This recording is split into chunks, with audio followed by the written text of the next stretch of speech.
The labs where life-saving medications are created and tested are perfect for doing that job, but the results are rarely matched or bettered in the real world. Sometimes our real-world experience doesn't perfectly mirror what we've seen in clinical trials, and a lot of that really comes down to the design of the trials and the size, and very fortunately what we've seen here is very constructed clinical trials, and subsequently we're seeing the real-world experience very closely mirror what we did see in those clinical trials, which is excellent to see. But new data from front-runner vaccination countries has delivered surprising and welcome findings. In Israel, where 56% of people have had the Pfizer vaccine, a study of 1.2 million recipients has shown 92% effectiveness within 7 days of the second dose. Importantly, this result includes those over 70 years of age. In the UK, scientists have revealed the Pfizer vaccine also holds its effectiveness at 88% for people over 80. A group with very high risk of serious illness and death. You know, when people are critical saying that we cut corners, we certainly didn't. The clinical trials are actually very large and including quite a good cross-section of the population. And again, that's evidenced by the fact that our real-world experience is mirroring what we were able to demonstrate in those clinical trials. The news will hopefully give our own vaccination program an extra shot in the arm, as the government today announced around 4,500 GPs have signed up to accelerate the rollout. As the general practice rollout and the respiratory clinic rollout and the state vaccination clinic rollout commences, those numbers will grow even more.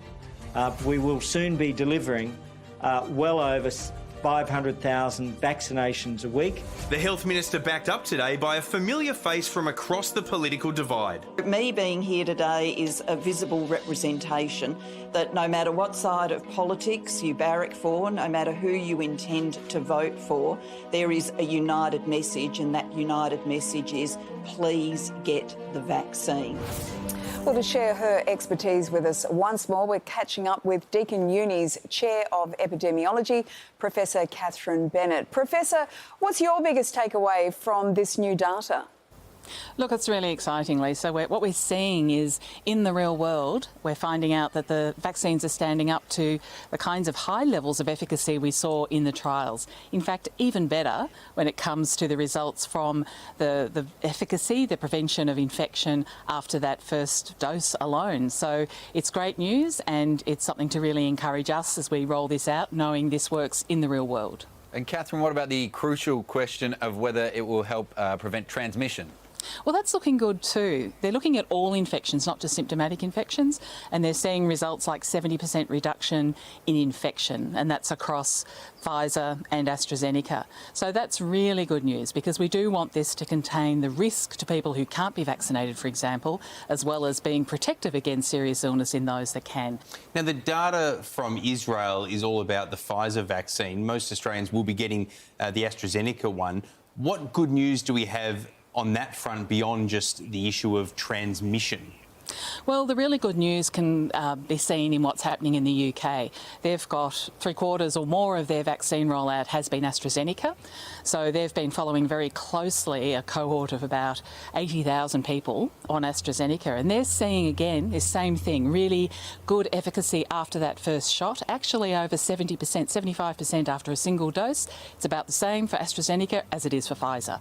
So the safety profile's there, reduction in serious illness and deaths is there, but also this overall reduction in infections in UK as well.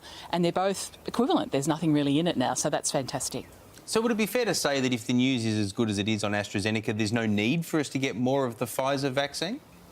Look, that's right. I mean, the big news for AstraZeneca, of course, is that we can make it in country, and we've seen what's happened in the EU recently with that holding back of overseas produced AstraZeneca. So the fact that we can produce 1 million doses in country of AstraZeneca takes the pressure off us trying to keep up our international flow for Pfizer. It doesn't have to even be frozen. So that also helps us get this vaccine right out to every corner of Australia.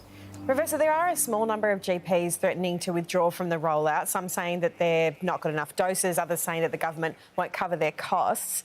How do you feel about their concerns?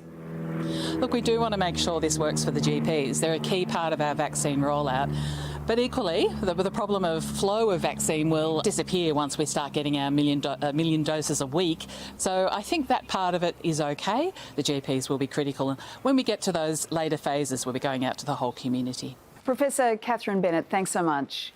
Thanks, Lisa. From expert opinions to in-depth analysis and reporting, the Project YouTube brings you the biggest stories from Australia and around the globe. Hit the subscribe button now for news delivered straight to your feed.